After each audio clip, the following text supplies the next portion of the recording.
Ang broccoli ay isa sa tinaguriang superfood, rich in vitamins and minerals, fiber, and antioxidants. On special ngayon sa supermarket itong broccoli, kaya bumili na tayo dahil gagawin nating soup. Dito sa isang pot, magpainit na ng konting oil, canola or olive oil, at igigisa na natin itong ating mga spices tulad nitong sibuyas. Isusutay lang natin hanggat sa lumambot.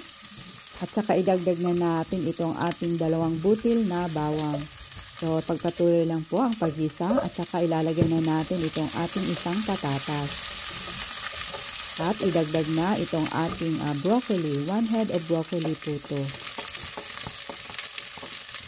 At nilagyan din natin ng 1 cup of frozen peas.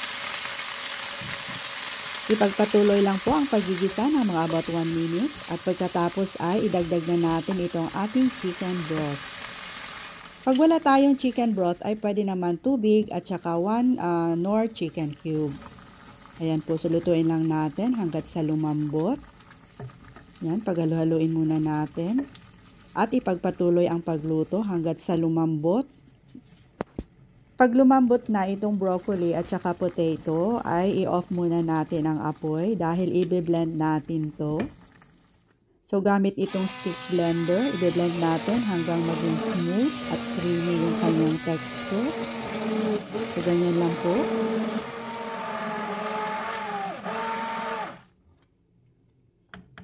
At pagkatapos ay isa lang ulit natin sa apoy. So timplahan ng asin at paminta ayon sa inyong panlasa. Maaari kayong maglagay ng konting all-purpose cream.